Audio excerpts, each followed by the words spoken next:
Hi bro. Hi. ఇంకో కొన్ని రోజుల్లో ఏపీలో ఎలక్షన్స్. ఏ ప్రభుత్వం వస్తే బాగుంటుంది? మాకైతే మటుకు ఏపీలో ఈ ప్రభుత్వం అన్నది మన గౌరవనీయులైన ముఖ్యమంత్రి గారు వైఎస్ జగన్మోహన్ రెడ్డి గారు మళ్ళీ రావాలని మేము మనస్ఫూర్తిగా కోరుకుంటున్నాం. ఎందుకు? ఆయన చేసిన అభివృద్ధి కార్యక్రమాలు అనేది ఇంటి వరకే తెచ్చిన పాలన ఈ విధానాలన్నీ మాకు చాలా బాగా నచ్చాయి. అభివృద్ధి అంటే ఏ విధంగా అభివృద్ధి జరిగింది? ప్రతి ఊర్లోన ఇప్పుడు ఒకప్పుడు క్యాస్ట్ కావాలంటే మేము మండలం పోయి చాలా విధంగా తిరిగేవాళ్ళము. కానీ ఈరోజు ఏంటంటే మా ఇంటికే ఒక ఆన్లైన్లో స్విగ్గీ జొమాటో పెడితే ఎలా అయితే వస్తుందో సో అలాగే జగన్మోహన్ రెడ్డి గారు ఏం చేశారంటే ప్రభుత్వానికి ఒక సిటిజనే తన యొక్క ఆన్లైన్లో చూసుకోవచ్చు. మెసేజ్ ద్వారా వాట్సాప్ ద్వారా ట్రాకింగ్ లింక్ వస్తుంది. మీ యొక్క అప్లికేషన్ అనేది ఒక సచివాలయం వ్యవస్థ ఒక సెక్రటరీ దగ్గర ఉండిపోయిందా, లేకపోతే ఒక విఆర్ఓ మేడం గారి ఉండిపోయిందా, ఎంఆర్ఓ గారి ఉండిపోయిందా, కలెక్టర్ గారి ఉండిపోయిందా అనేది ఒక సిటిజన్ అనేది తన ఆన్లైన్లో చూసి చెప్పొచ్చు. సో అలా చెప్పాలనే విషయాన్ని మనకి ఇంటి వరకు వ్యవస్థను తెచ్చిన వ్యక్తి మన డాక్టర్ గవర్నీలైన వైఎస్ జగన్మోహన్ రెడ్డి గారు. విషయం ఏం జరిగిందంటే ఒకప్పుడు నేనే చదువుకున్న రోజుల్లో క్యాస్ట్ కావాలంటే మా ఊరు నుంచి వెళ్ళి మండలం పోయి మా నాన్నగారు ఎక్స్ సర్పంచ్గా చేసినారు. ఆ టైంలో అతను ఫోన్ చేస్తే సెక్రటరీ ఎక్కడ ఉంటారో తెలియదు, విఆర్ఓ ఎక్కడ ఉంటారో తెలియదు. ఒక 1 మంత్ అవుద్దో లేదని భయభ్రాంతులతో బతికిన నుంచి ఈ రోజు 1 వీక్లో వితిన్ 2 డేస్లో కూడా ఈవెన్ మార్నింగ్ పెడితే ఈవినింగ్ ఇచ్చే వ్యవస్థని ఆన్లైన్ వ్యవస్థను తీసుకొచ్చిన మహనీయుడు జగన్మోహన్ రెడ్డి. అదేవిధంగా ఒక పల్లెటూరులో ఒక పంట పోతే ఇవి ఎవడెప్పుడు వస్తారో తెలియదు, ఎవడో తీసుకుంటాడో తెలియని విషయంలో ఒక రైతు భరోసా పెట్టి దాని ఒక వెటర్నరీ ఇప్పుడు ఏంటంటే అగ్రికల్చర్ స్టాఫ్ను పెట్టి అలాగే పశువులు కూడా ఏదైనా అయితే వెటర్నరీ డాక్టర్ని పెట్టి విలేజ్లో ఏంటంటే ఒక రైతు భరోసా కేంద్రాన్ని 35 లక్షలతో నిర్మించిన మహానేత జగన్మోహన్ రెడ్డి. అదేవిధంగా సచివాలయ వ్యవస్థ 40 లక్షలతో నిర్మించాడు. అదేవిధంగా ఇంకోటి ఏంటంటే మనకి విలేజ్ క్లినిక్స్ అని చెప్పి పల్లెటూరులోకి ఏఎన్ఎం వ్యవస్థ తెచ్చి దాని ఒక 108 అంబులెన్స్ 104 తీసుకొచ్చి సేవ చేసి ఇమీడియట్ గా రాష్ట్రంలో ఏ గవర్నమెంట్ లేని విధంగా 25 లక్షలని కొత్త కార్డులు ప్రతి ఒక్క ఇంటికి కూడా ఎవరు కూడా అనారోగ్యం పాలవకూడదు అని చెప్పి 1150 తన యొక్క సర్వీస్ మెడికల్ సర్వీసులని మహనీయుడు రాజశేఖర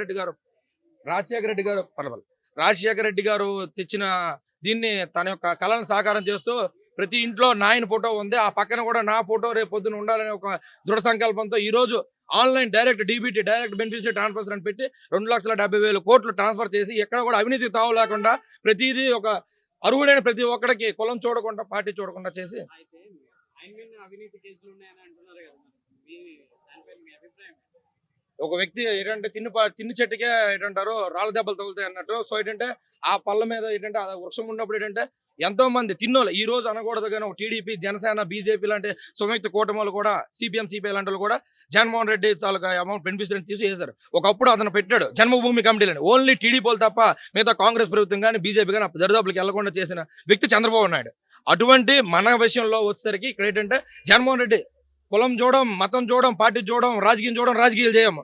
అర్హుడైన ప్రతి ఒక్కరికి నేరుగా వాళ్ళ ఇళ్ళకే ఎర్లీ మార్నింగ్ 4 గంటలకు వాలంటీర్ వ్యవస్థ వెళ్ళి పెన్షన్ ఇస్తారు. ఇదే పెన్షన్ ఒకప్పుడు 200 పంచినప్పుడు ఏంటంటే లైన్లో నిలబడి నెలకు ఒక ముసలవ్వ కానీ ముసలితాత కానీ చనిపోయిన పరిస్థితి ఉండేది. ఈ రోజు సూర్యుడు ఉదయించక ముందే వాలంటీర్లు ఉదయం 10 గంటలకల్లా ఇచ్చేస్తున్నారు.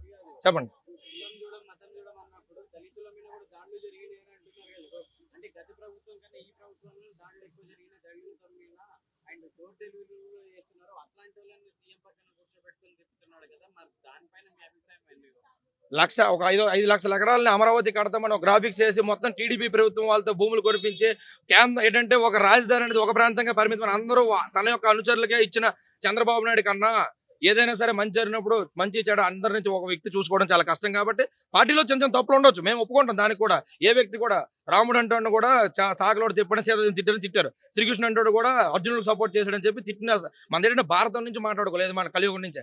అప్పటి నుంచి ఏంటంటే పురాణాల నుంచి ఇప్పుడు ఒకటి ద్వాపరయుగం నుంచి మొదలు పెట్టి త్రేతాయుగం ఇప్పుడు కలియుగంకి వచ్చాం. కలియుగంలో ఏంటంటే మనకి చెప్పే విషయం ఏంటంటే ఏ వ్యక్తిలో కూడా అన్ని మనం మంచి అని చెప్పలేము. ఇదే వ్యక్తి చంద్రబాబు నాయుడు ఎన్టీఆర్ మోసం అంటే అందరికీ తెలిసిందే. ఇవన్నీ పక్కన పెడితే 5 లక్షల ఎకరాలు అనేది వాళ్ళ యొక్క అమరావతి పక్కన రైతులు లొంగు పెట్టి దొంగ ఇచ్చేసి వాళ్ళ వైపు తీసుకున్నాడు.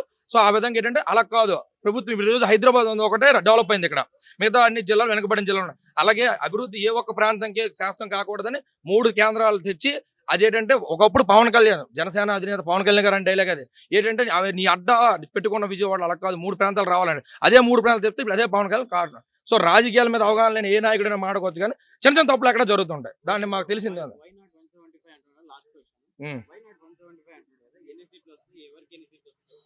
మా నమ్మకం మా నాయకుడు మాకు చెప్పింది ఏంటంటే రేపు మేనిఫెస్టో రిలీజ్ అయితే ఈవెన్ చంద్రబాబు పవన్ కళ్యాణ్ కూడా మన జగన్మోహన్ రెడ్డి ఓటేసే పరిస్థితి ఉంది. అటువంటి మేనిఫెస్టో రిలీజ్ అవుతుంది ఈవెన్ ఈ రోజు కానీ మరి 2 రోజులు వస్తుంది. సో ఏంటంటే వైనాట్ 175 అని మేము ఎందుకంటే గట్టిగా నమ్ముతాం. రాష్ట్రంలో జరిగిన మంచే ఇప్పుడు నాకు లాస్ట్ ఛాన్స్ ఇవ్వండి అని అడుగుతున్నారు ఎవరు చంద్రబాబు, నాకు ఒక ఛాన్స్ ఇవ్వండి అంటాడు పవన్ కళ్యాణ్. కానీ నేను చేసిన మంచి చేస్తేనే తప్ప ఓటేయండి లేదంటే వద్దు అంటాడు జగన్మోహన్ రెడ్డి. సో ఏంటంటే దాని గురించి మీరు తెలుసుకోవాలన్నమాట. ఇచ్చిన మాట తప్పితే ఓటు వేయొద్దని చెప్పిన దమ్మున్నాడు జగన్ అనే పాట మన నల్గొండ గద్దర్ గారు పాట చాలా ఎందుకంటే మాట ఇస్తే ఏంటంటే మీ ఇంట్లో మంచి జరిగితే మీరు ఓటేయండి లేదంటే లేదంటాడు. అదే మీ అభివృద్ధి 14 సంవత్సరాలు సీఎం చేసిన వ్యక్తి అభివృద్ధి గురించి ఎందుకు మాట్లాడలేదు? నాకు లాస్ట్ ఛాన్స్ ఇవ్వండి, నేను నెక్స్ట్ రాజకీయాలు వదిలేస్తున్నాను, ఈడేమో ఒక ఛాన్స్ ఇవ్వండి అంటారు. అలా కాదబ్బా, డైరెక్ట్ నేను మంచి చేసి డెవలప్ ఒక పథకం చెప్పండి, చంద్రబాబు పేరు చెప్తే గుర్తొచ్చు ఒక పథకం పేరు చెప్పండి. అందుకే జగన్మోహన్ రెడ్డి పోయినాడు 175 అంటున్నాడు. Thank you.